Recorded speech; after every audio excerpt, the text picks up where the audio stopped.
नमस्कार दोस्तों, मैं हूं अतुल सिंह। स्वागत है आपका इन्वेस्ट कर लो भाई चैनल में। आज हम बात करेंगे बच्चों के भविष्य के लिए प्लानिंग कैसे करें। That is how to plan for your children's education and marriage expenses.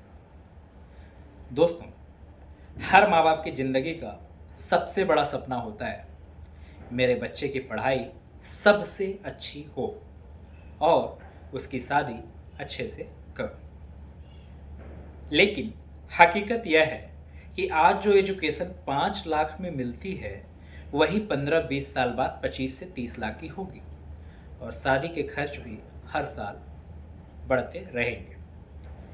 क्या आपने सोचा है कि जब आपका बच्चा कॉलेज जाएगा तब फीस कितनी होगी? आइए जानते हैं चिल्ड्रंस फ्यूचर प्लानिंग क्या है। यह प्लानिंग बच्चों की एजुकेशन और मैरिज जैसे बड़े गोल्स के लिए पैसा जोड़ना, इसे ही कहते हैं चिल्ड्रंस फ्यूचर प्लानिंग। इसका मकसद है फ्यूचर में अचानक कर्ज न लेना पड़े। लॉन्ग टर्म इन्वेस्टमेंट्स प्लस गोल बेस्ड एसआईपीज, इसके जरिए इस सपने को पूरा किया जा सकता है। अगर बच्चे की पढ़ाई आज 10 लाख की है, 15 साल बाद इन्फ्लेशन से करीब 25 लाख की हो सकती है। अगर आज से हर महीने 7-8 हज़ार एसआईपी करें तो यह आसानी से पूरा हो जाएगा। एजुकेशन की प्लानिंग, इन्फ्लेशन को समझना बहुत ही जरूरी है। एजुकेशन इन्फ्लेशन करीब 8 से 10% सालाना बढ़ता है। तो अपने गोल को फिक्स करो। इंजीनियरिंग, मेडिकल, एमबीए कितने साल बाद और कितना खर्च? इसके लिए लॉन्ग टर्म यानी 10 से 15 साल इक्विटी म्यूचुअल फंड की एसआईपी। अगर ये मीडियम टर्म है तो हाइब्रिड फंड्स जिसमें डेट और इक्विटी दोनों हो। बॉन्ड्स शॉर्ट टर्म है तो fixed deposit date funds. Ram ने बेटी की पढ़ाई के लिए एसआईपी शुरू की, हर महीने 5,000। 15 साल बाद उसके पास 20 से 25 लाख का कॉर्पस था। वहीं श्याम ने प्लानिंग नहीं की, उसे एजुकेशन लोन लेना पड़ा। अब जानते हैं मैरिज प्लानिंग। इंडियन वेडिंग्स जो होती हैं, भारतीय शादियाँ, उसमें इमोशनल और फाइनेंशियल दोनों तरह का दबाव होता है। आज जो शादी 10 लाख में होती है, 15 साल बाद 25 से 30 लाख में होगी।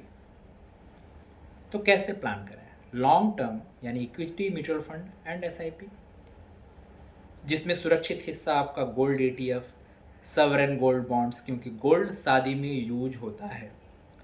अगर हर महीने 3,000 गोल्ड ETF में 15 साल तक डालें तो 10 से 12 लाख का गोल्ड वैल्यू हो सकता है।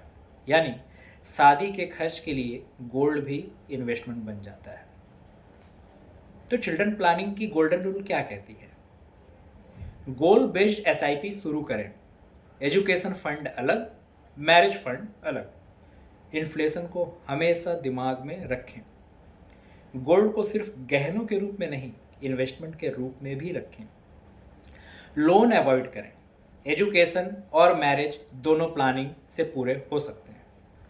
तो दोस्तों, आज आपने सीखा बच्चों की एजुकेशन और मैरिज के खर्च कैसे प्लानिंग से पूरे हो सकते हैं, क्यों एसआईपी और लॉन्ग टर्म इन्वेस्टमेंट सबसे अच्छे टूल्स हैं और क्यों अभी से प्लानिंग जरूरी है। याद रखिए, बच्चों का भविष्य हमारे आज के फैसले पर निर्भर है। प्लानिंग करेंगे तो बच्चे सपनों की उड़ान भरेंगे, वरना हमें कर्ज की चिंता करनी पड़ेगी।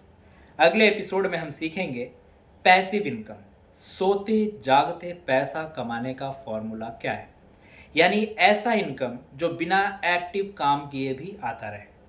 तब तक के लिए अलविदा, धन्यवाद।